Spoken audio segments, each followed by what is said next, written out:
Welcome back, ladies and gentlemen, to the Stock Market Show. This is your host, Shades. As always, don't forget to hit that like and subscribe button. I want to start off this video real quick by mentioning that the stock market rewards discipline and patience and strategy. Whether it's boxing, MMA, whatever it may be, those who rise to the top are people with strategy. Deontay Wilder, what is his strategy? I'm just going to throw these right hands, and if I land, you lose. What's Tyson Fury's strategy? I'm going to lean on you, use my weight, bully you, and you're going to lose if you don't have an answer to that. Usyk had an answer to all that. That's why Usyk won twice. He knew what he was doing. He was smart.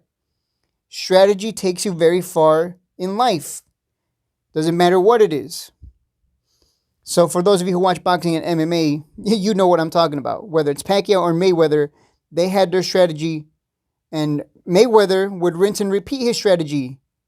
That's why towards the second half of his career, he had mostly decision wins because he would just rinse and repeat. And people had no answer. And why wouldn't he cruise to a decision? Easy money. Bank robbery is what he would call it. So the stock market, if you're just gambling, well, in gambling, there's a lot of losers. But no one talks about those people. We talk about the ones that turn 10K into 100K. We talk about those people. Just go to Wall Street Bets. We talk about the ones, we celebrate the ones that made a lot of money. And we look at those people and strive to be them. Like, I want to turn 10K into 100K, 1,000 into 10K, 1,000 into a million. But the reality is, every person that made this money, these tally marks represent all the losers. Losers, losers, losers, losers. These are all losers. But you don't hear about those. So if you don't have a strategy, what are you doing? You're gambling, right? If you go in there and throw hands with Mayweather, it's probably it's not gonna end well. You're gonna look like a fool because you have no strategy. You're just throwing hands. You're just throwing. There's no game plan. When he fought Maidana, Mayweather still had the same game plan. Maidana came in with his own game plan to make it ugly. And one could say, yeah, sure, maybe he won the first time, but I disagree. Either way, the point is, don't gamble. If you gamble, you might win, but for every person that wins, there's a ton of losers. Stop gambling. That's the point I'm trying to make.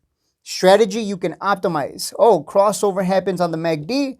I jump in, I make my money, or I lose a little bit of money. Because you have a strategy. You have a stop.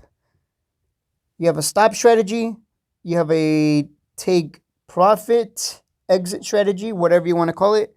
And you have an entry strategy. And you combine all those to form a system, an algorithm.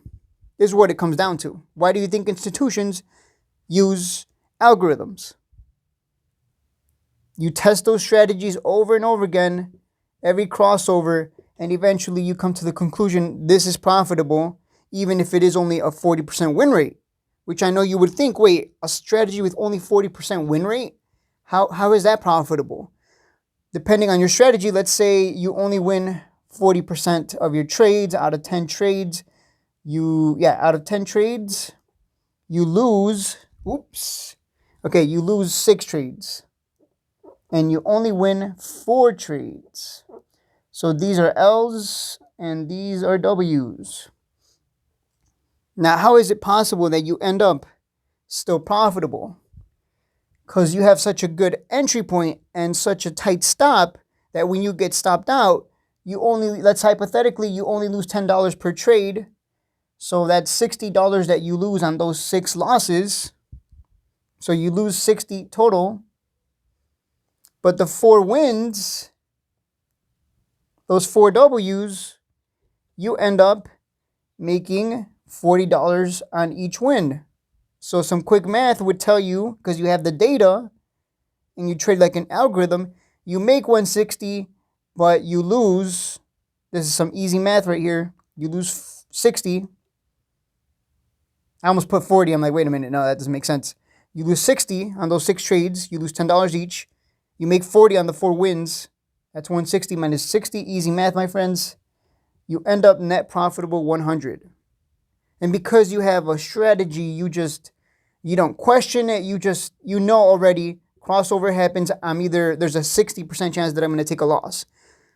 But there's also a 40% chance that I'm going to win. And I'm going to win on big on that one.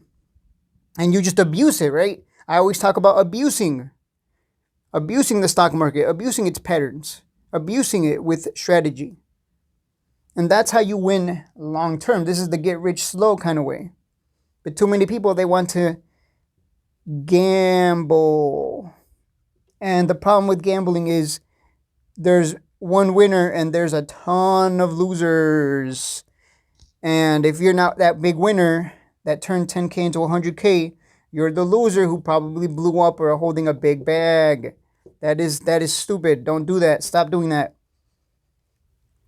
That's it. That's the explanation. That's it for the video. I don't know what else to tell you. But you have to develop the strategy. I'm gonna make a video called How to Study. Look, I have my whiteboard here. How to Study 101, Shades Q&A, Subloop Q&A, MACD strategies, stop loss fakeouts, cross under fakeouts, adjustments and systems, which is a little more advanced. Got to take it easy. Some of you want to get ahead of the game, but you're not even, you haven't even mastered one stock. You haven't even mastered one strategy on that one stock, or even multiple strategies on one stock. Like some of you really want to get ahead without putting in the initial work and struggling on the way there to being a master. There we go. A master level player in the markets. You just want to skip all that. So those who gamble, they're just going to wash out of the Discord. They're going to eventually be gone because they don't understand. They want to gamble and lose a lot to hopefully hit that big win. Good luck with that one. But the real money is made with strategy. Again, if I fought Mayweather, I would go in with strategy and it wouldn't matter. It wouldn't matter because he's so good at what he does, right? We know what he does. You get him up against the ropes, he just grabs you, turns you to the ropes, and now you got to work your ass off to get him to the ropes again, to the other side. And even when you got him to the ropes, he could still beat your ass. So it's not easy, right? And if you don't have a strategy, it's even worse. You're just going to take a beating because Mayweather's going to be like, oh, this guy doesn't even know what he's doing. Pow! Here's a right hand. Here's a right hand. Here's another right hand. He's gonna knock you out, because that's what happens, right? If you don't have a strategy, you get knocked out. The only person he knocked out in the later half of his career was Hatton, because he was just coming straight ahead with his chin up in the air. And that's why he got knocked out, because Hatton didn't have a strategy. It's not going to go well without strategy. And the market rewards strategy, discipline, and abusing the hell out of its patterns. Up to you. I know only some of you are going to listen. Some of you are going to walk away and still gamble. Like I said, those people are going to wash out. All right, guys. That's it for the video. Hopefully you like the whiteboard format. I'll make the adjustments. Maybe I need to pull it back a little more. Yeah, maybe that's what I should have done. All right, guys. I'll see you in the next one.